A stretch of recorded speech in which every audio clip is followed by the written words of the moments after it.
ನಮಸ್ತೆ. ಇತ್ತೀಚಿನ ದಿನಗಳಲ್ಲಿ ನಮ್ಮ ಬದುಕಿನಲ್ಲಿ ಏನೇ ಸ್ವಲ್ಪ ಏರುಪೇರಾದ್ರೂ ನಮ್ಮ ರಿಯಾಕ್ಷನ್ಸ್ಗಳು ಜಾಸ್ತಿ. ಮೊದಲಿನ ಕಾಲಕ್ಕೆ ಕಂಪೇರ್ ಮಾಡಿದಾಗ ನಮ್ಮ ರಿಯಾಕ್ಷನ್ ಅಥವಾ ನಮ್ಮ ಆ್ಯಕ್ಷನ್ ಯಾವುದೋ ಒಂದು ಪರ್ಟಿಕ್ಯುಲರ್ ಸಿಚುವೇಶನಿಗೆ ತುಂಬ ಏರುಪೇರುಗಳಿರೋಂಥದ್ದು. ಯಾವುದೋ ಒಂದು ಡಿಸಪಾಯಿಂಟ್ಮೆಂಟ್ ಇರ್ಬೋದು, ಅವುಗಳನ್ನು ತಕ್ಷಣ ತೊಗೊಳಕ್ಕೆ ಸಾಧ್ಯ ಇಲ್ಲ. ಮೊದಲಿನವರನ್ನು ಗಮನಿಸಿರ್ಬೋದು ನೀವು, ತುಂಬ ಶಾಂತವಾಗಿ ವರ್ತಿಸುವರು, ಅಥವಾ ಯಾವುದೋ ಒಂದು ಕಷ್ಟ ಬಂದಾಗ ಅದನ್ನು ಹೆಂಗೆ ಹ್ಯಾಂಡಲ್ ಮಾಡಬೇಕು ಅಂತ ಹೇಳೋದನ್ನು ಕೂತು ಯೋಚನೆ ಮಾಡೋಂಥದ್ದು.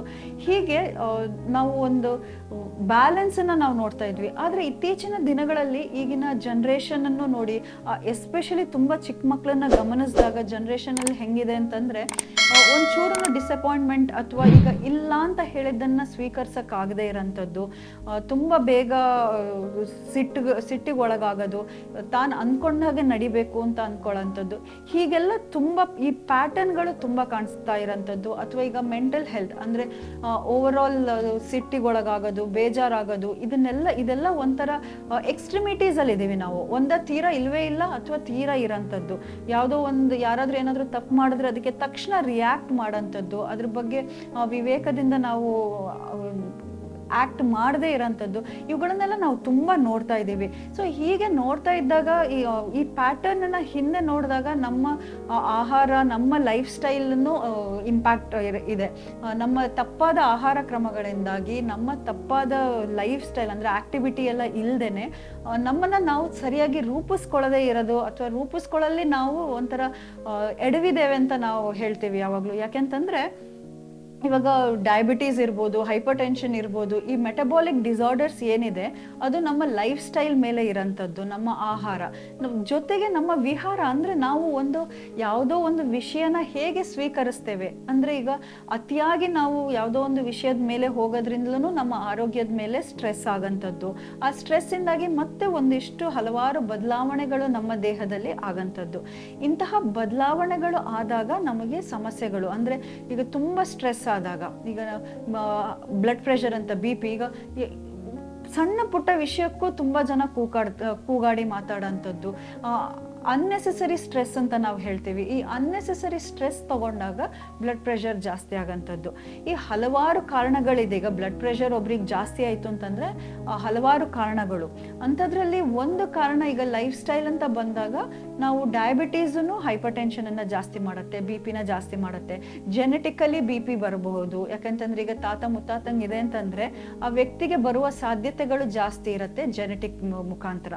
ಆದರೆ ಆ ಜೆನೆಟಿಕ್ ಇದೆ ಅಂತ ಮಾತ್ರಕ್ಕೆ ಆ ವ್ಯಕ್ತಿಗೆ ಅಥವಾ ಹೈಪರ್ ಟೆನ್ಷನ್ ಅಥವಾ ಡಯಾಬಿಟೀಸ್ ಬರುತ್ತೆ ಅಂತ ಹೇಳೋಕ್ಕಾಗಲ್ಲ. ಪ್ರತಿ ಸಲಿನೂ ನಾವು ಹೇಳ್ತೀವಿ, ಅವರವರ ಕೈಯಲ್ಲಿರೋಂಥದ್ದು.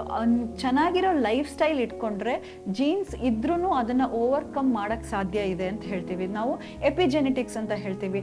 ಎನ್ವೈರನ್ಮೆಂಟಲ್ ಫ್ಯಾಕ್ಟರ್ಸ್ ಅಂದರೆ ನಮ್ಗೆ ಜೀನ್ಸ್ ಇದ್ರೂ ಅದನ್ನು ಓವರ್ಕಮ್ ಮಾಡೋಕ್ಕೆ ಸಾಧ್ಯ ಇದೆ. ಒಂದು ಒಳ್ಳೆಯ ಲೈಫ್ ಸ್ಟೈಲ್, ಒಳ್ಳೆಯ ಕ್ರಮಗಳನ್ನು ಇಟ್ಕೊಂಡಾಗ ಹೈಪರ್ ಟೆನ್ಷನ್ ಅಥವಾ ಡಯಾಬಿಟೀಸ್ಗಳ ಸಮಸ್ಯೆ ಬರದೇ ಇದ್ದಂತೆ ನಾವು ತಡೆಗಟ್ಟಕ್ಕೆ ಸಾಧ್ಯ ಇದೆ.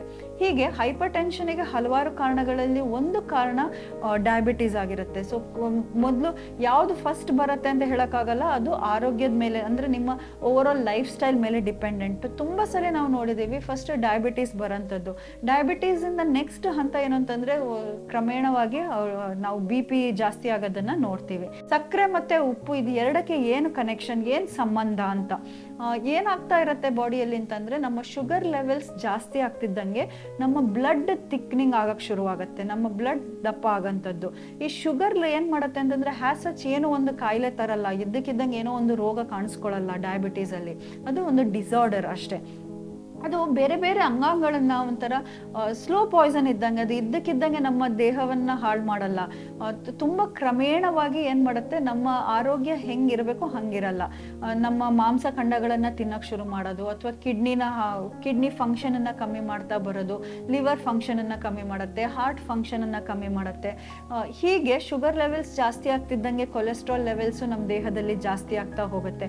ಯಾಕೆಂತಂದರೆ ಅದೆಲ್ಲ ಮೆಕ್ಯಾನಿಸಮ್. ನಮ್ಮ ಶುಗರ್ ಲೆವೆಲ್ಸನ್ನೆಲ್ಲ ಮೇಂಟೈನ್ ಮಾಡೋ ಮಾಡುವಂಥದ್ದು ಇನ್ಸುಲಿನ್. ಸೊ ಈ ಇನ್ಸುಲಿನ್ ಅಗೇನ್ ಒಂದು ಹಾರ್ಮೋನ್, ನಮ್ಮ ದೇಹದ most of the 90% of the reactions ನಮ್ಮ ಬಾಡಿಲಿ ಇನ್ಸುಲಿನ್ ಡಿಪೆಂಡೆಂಟ್ ಆಗಿರುತ್ತೆ.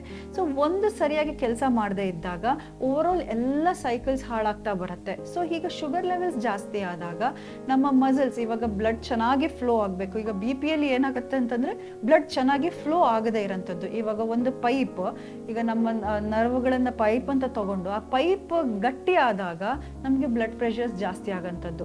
ಸೊ ಈ ಫ್ಲೆಕ್ಸಿಬಿಲಿಟಿ ಇರಬೇಕು. ಇವಾಗ ಹಾರ್ಟ್ ಮಸಲ್ಸ್ ಇರ್ಬೋದು, ಎಲ್ಲನೂ ಅದ್ರ ಕೆಲಸ ಮಾಡಬೇಕು ಅಂತ ಆದಾಗ ಚೆನ್ನಾಗಿ ನ್ಯೂಟ್ರಿಯೆಂಟ್ಸ್ಗಳು ಇರಬೇಕು. ಈಗ ವಿಟಮಿನ್ ಡಿ ಇರ್ಬೋದು, ಮೆಗ್ನೀಷಿಯಂ, ಇವುಗಳಲ್ಲೆಲ್ಲ ಇದು ಚೆನ್ನಾಗಿ ಬ್ಲಡ್ ಫ್ಲೋಯಿಗೆ ಹೆಲ್ಪ್ ಮಾಡೋಂಥದ್ದು.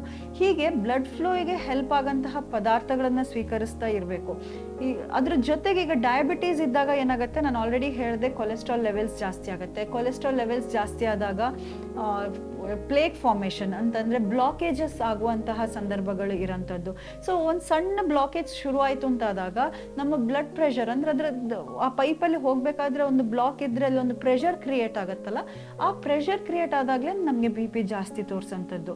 ಅಥವಾ ಆ ಇಲಾಸ್ಟಿಸಿಟಿ, ನಮ್ಮ ಮಸಲ್ಸ್ ಈಗ ಕೊಳವೆ ಥರ ಇರುತ್ತಲ್ಲ, ಅದ್ರದ್ದು ಆ ಪೈಪ್ ಗಟ್ಟಿ ಆದರೆ ಏನಾಗುತ್ತೆ, ಆವಾಗ ನಮಗೆ ಬಿ ಪಿ ಜಾಸ್ತಿ ಆಗೋಂಥದ್ದು.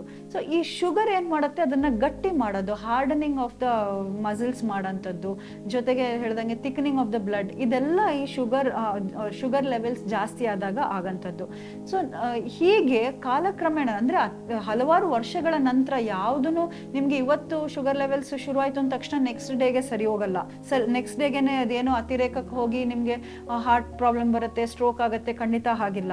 ಒಂದು ಹಲವಾರು ವರ್ಷಗಳ ನಂತರ ಅದ್ರ ಬಗ್ಗೆ ಕೇರ್ ತಗೊಳ್ಳದೇ ಇದ್ದಾಗ ಅಂತಹ ಸಂದರ್ಭದಲ್ಲಿ ನಮಗೆ ಮುಂದೆ ಬೇರೆ ಬೇರೆ ಡಿಸೀಸ್ಗಳು ಶುರುವಾಗಂಥದ್ದು. ಹೀಗೆ ಶುಗರ್ ಲೆವೆಲ್ಸ್ ಜಾಸ್ತಿ ಆದಾಗ ದೇಹದಲ್ಲಿ ಹೈಪರ್ ಟೆನ್ಷನ್ ಜಾಸ್ತಿ ಆಗೋಂಥದ್ದು, ಬಿ ಪಿ ಜಾಸ್ತಿ ಆಗೋಂಥದ್ದು. ನಾವು ಫಸ್ಟ್ ಏನು ಹೇಳ್ತೀವಿ, ಶುಗರ್ ಲೆವೆಲ್ಸನ್ನು ಕಮ್ಮಿ ಮಾಡ್ಕೊಳ್ಳೋಕ್ಕೆ ಏನು ಬೇಕೋ ಅವುಗಳನ್ನು ಮಾಡಬೇಕು. ಯಾವುದೇ ರೋಗ ಇರಲಿ, ಅದು ಯಾಕೆ, ಅದರ ಮೂಲ ಎಲ್ಲಿಂದ, ಯಾವುದು ಮೊದಲಿಗೆ ಬಂತು, ಆ ರೂಟ್ ಕಾಸನ್ನು, ಬೇರನ್ನು ಅರ್ಥ ಮಾಡಿಕೊಂಡು ಅದಕ್ಕೆ ಫಸ್ಟ್ ಟ್ರೀಟ್ಮೆಂಟ್ ತಗೋಬೇಕು, ಅಥವಾ ಅದನ್ನು ನಾವು ಫಸ್ಟ್ ಅಡ್ರೆಸ್ ಮಾಡಬೇಕು. ಇವಾಗ ಡಯಾಬಿಟೀಸ್ ಬಂದು ಆಮೇಲೆ ಬಿ ಪಿ ಬಂತು ಅಂದ ತಕ್ಷಣ ನಾವು ಫಸ್ಟ್ ಹೇಳ್ತೀವಿ ಡಯಾಬಿಟೀಸನ್ನು ಕಮ್ಮಿ ಮಾಡ್ಕೋಬೇಕು. ಡಯಾಬಿಟೀಸನ್ನು ಕಮ್ಮಿ ಮಾಡ್ಕೊಂಡಾಗ ನಾವು ಹೈಪರ್ ಟೆನ್ಷನನ್ನು ಮ್ಯಾನೇಜ್ ಮಾಡೋದು ಈಸಿ ಅಂತ. ಯಾಕೆಂತಂದರೆ ಇವಾಗ ಹೈಪರ್ ಟೆನ್ಷನಿಗೆ ನಾವು ಟ್ಯಾಬ್ಲೆಟ್ಸ್ ಕೊಡ್ತಾ ಹೋಗೋದು, ಡಯಾಬಿಟೀಸನ್ನು ನಾವು ಅಡ್ರೆಸ್ ಮಾಡಿಲ್ಲ ಅಂದರೆ ಪುನಃ ಅದು ಅದೇ ಕೆಲಸ ಮಾಡ್ತಾನೆ ಇರುತ್ತೆ ಕಂಟಿನ್ಯೂಸ್ ಆಗಿ. ಸೊ ನಾವು ಏನೇ ಬಿ ಪಿ ಮೇಲೆ ವರ್ಕ್ ಮಾಡಿದ್ರೂ ರಿಸಲ್ಟ್ ನಮಗೆ ಸಿಗಲ್ಲ.